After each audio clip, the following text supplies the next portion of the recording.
Numbers chapter 24. Since Balaam saw that it had pleased the Lord to bless Israel, he did not go to seek omens as on previous occasions, but turned toward the wilderness.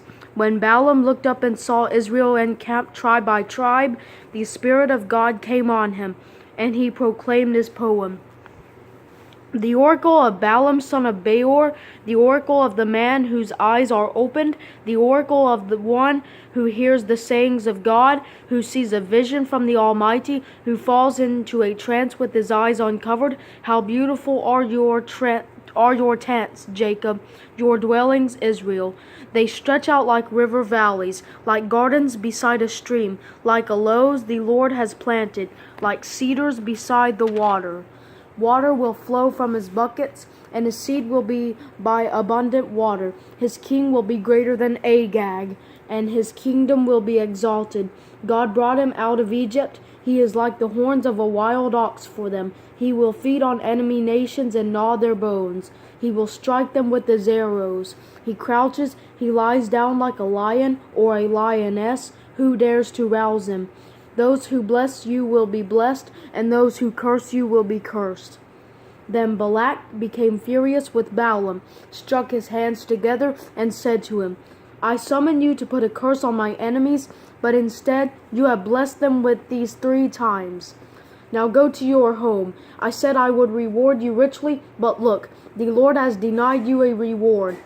Balaam answered Balak, Didn't I previously tell the messengers you sent me, if Balak were to give me his house full of silver and gold, I could not go against the Lord's command to do anything good or bad of my own will? I will say whatever the Lord says.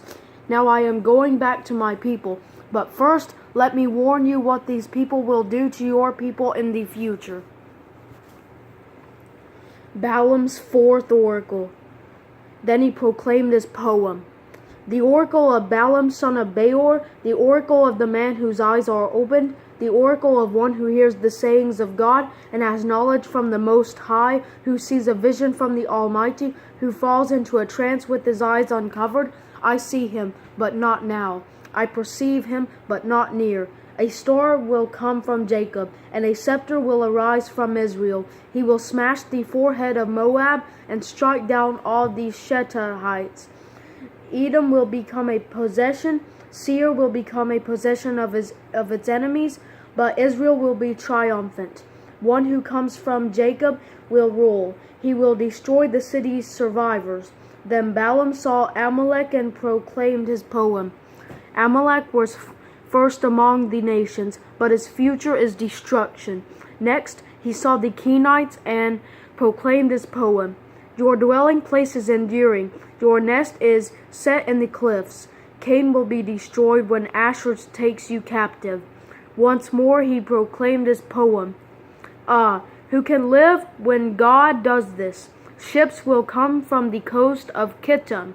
They will afflict Asher and Eber, but they too will come to destruction. Balaam then arose and went back to his homeland, and Balak also went his way.